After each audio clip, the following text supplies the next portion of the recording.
Boyong, bilisan mo gumawa ng baybayan natin. Yung anak mo ho, umiyak na. Saglit lang naman, Bebang. Malapit na to.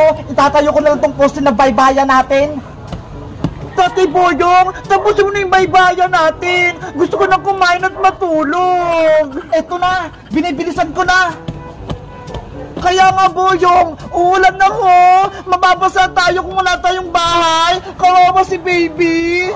Ano ba yan, Bebang Princess? Minamadali niyo ako. Ang hirap niya gumawa ng baybayan. Hoy, Bayang, nagreklamo ka ba? Ikaw yung tatay-tatay, kaya dapat ikaw yung gumagawa ng bahay-bahay. Kanina ka pa dyan eh. Tapos isang poste pa lang yung napapatayo mo. Eh kung tumulong ka kaya, Princess, para mabilis matapos. Ayoko nga, ako yung anak-anak nyo ni Bebang eh. Kaya dapat ako kakain lang.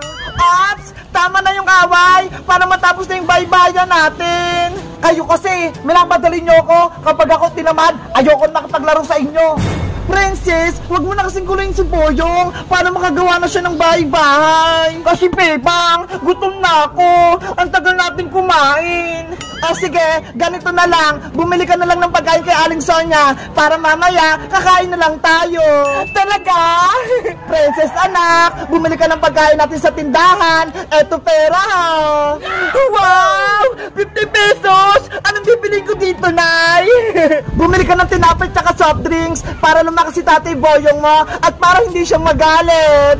Okay pa, alis na po ako. Hay naku si Princess, kapag inuutosan talaga bumiling pagkain, walang reklamo. Hayaan mo na siya, Boyong. Tapusin mo na lang yung baybayan natin. Si baby umiiyak.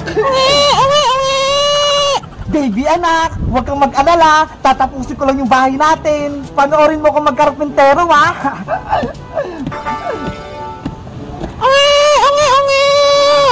Tahan na baby, magatas ka muna. Bebang asawa ko, tapos na yung ginagawa kong poste. Ilalagay ko na lang tong bubong para may bahay-bahay na tayo.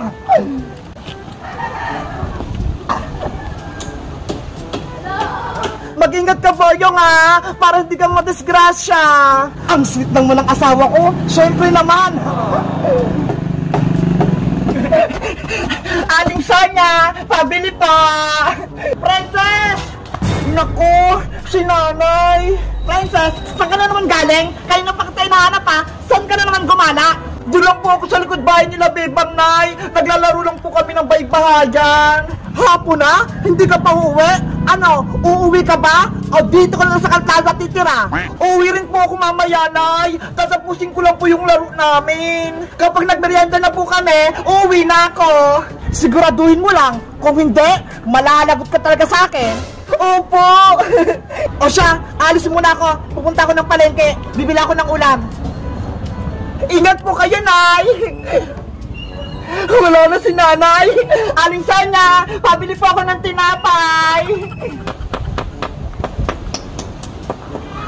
Bebang, asawa ko! Ayos na yung bahay-bahayan natin! Tignan mo! Wow! Ang laki ng bahay-bahay natin! Ang ganda pa! Matutuwa yung anak natin si Princess nito, panigurado. May bahay-bahay na tayo. Salamat, Boyong. Gumawa ka ng bahay-bahay. Ang sipag mo talaga. Walang anuman. Basta para sa pamilya ko, sisipagan ko. Bebang, pumasok ka na sa loob para makita mo.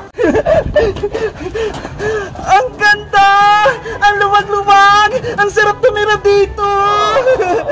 Guys, maganda ba yung ginawa naming bahay-bahayan? Mag-comment lang kayo para sa part 4. Bye-bye!